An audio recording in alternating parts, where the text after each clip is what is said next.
আসসালামু আলাইকুম, আমি তাজনিন। তো ফারজানা আমার কাছ থেকে আসলে অনেকগুলো কোর্সই করেছে।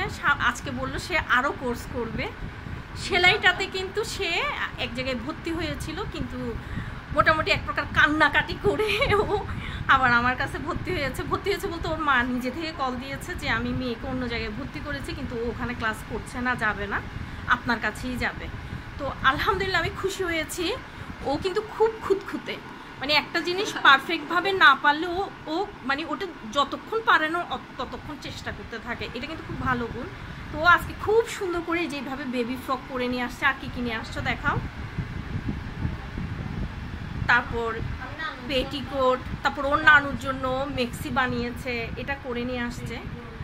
তো আমরা কিন্তু কাজটা এমনভাবে শেখাই যেন একটি স্টুডেন্ট 100% কাজটা শিখে এখান থেকে যেতে পারে। আমি আবার একটু বলি, আমরা লেডিস আইটেমগুলোই শেখাই, হ্যাঁ, এবং যা শেখাই খুব ভালো করে শেখাই।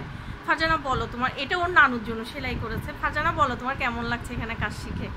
আলহামদুলিল্লাহ অনেক ভালো লাগছে। আমি ফার্স্টে আসছি হচ্ছে হ্যান্ড পেন্টের ক্লাস করতে, হ্যাঁ, সাথে সাথে গ্লাস পেন্টের ক্লাস, এমবুস, তারপর লিপ বানাটো করেছো, হ্যাঁ। তারপর হচ্ছে এখন আবার সেলাই আম্মু অন্য জায়গায় দিতে চাইছে। এদিক থেকে একটু গাড়ি ভাড়া বেশি হয়ে যায়, যে কাম বলছে না ওইখানে যাইতেও না। কিন্তু আমি যে হ্যান্ড পেন্টের ক্লাস করতে আসতাম, দেখতাম আপু অনেক ভালোভাবে করতেছে, তাই বলছি না আমি করবো। তারপর আমরা পাগল বানায় আসছি এখানে। থ্যাংক ইউ আম্মুকে পাগল বানায় আসার জন্য।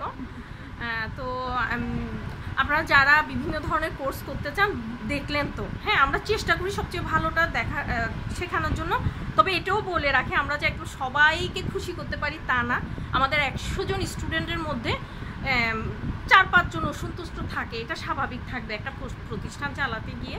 আপনাদের যদি মনে হয় যে শিখে ভালো হবে, আপনারা কাজ শিখতে পারবেন, করতে পারবেন, দেন আসেন তাজনিন ক্রিয়েটিভ স্কুলেও আসেন। আমাদের মুনসিংয়ে আপু ওই দিন রিভিউ দিয়েছিল, আপু কিন্তু আমাদের সেলাই করছে। আপু বলেন কেমন শেখায়? হ্যাঁ, অনেক ভালো শেখায়। আর দ্বিতীয় কথা হচ্ছে যে অন্য জায়গার মধ্যে যে জায়গাগুলোতে শিখে, আমি বলবো না সব জায়গায় খারাপ বা ভালো, এটা কিছু বলবো না মন্তব্য, কারণ যার যার জায়গায় সে ভালো।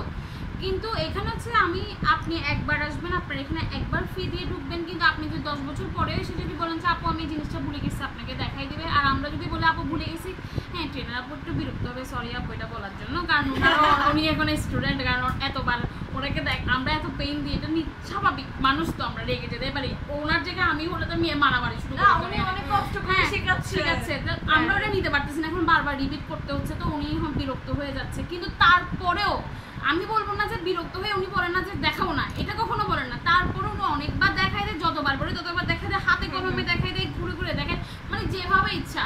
এমনকি যদি কেউ না পারে, ওদেরকে আলাদা এক্সট্রা কোর্স করে বা এক্সট্রা ক্লাস দিয়ে আলাদা করে দেখাই দেয়, যাতে তুমি একদম পারফেক্ট শিখতে পারো। কারণ সবার ইনকাম করতে অনেক কষ্ট হয়, একটা টাকার মূল্য অনেক, কিন্তু এটা সবাই বুঝে না। কিন্তু আপু কিন্তু আমাদের থেকে একবার ফি নিয়ে চেষ্টা করে আমরা যাতে ওই ফিটা যে দিছি আপুকে, আপু ওইটা যাতে ফুলফিল করে যেতে পারি। কারণ নাই তো আমাদের কি খারাপ লাগবে, আপুর উল্টা খারাপ লাগে। আমাদের এখানে অনেকে আছে পুরো ক্লাস করে যাবে না, আপু অস্থির হয়ে যায় যে কি করব এখন, আপনি তো ক্লাসটা নিজে বলে যে তুমি ক্লাস করে।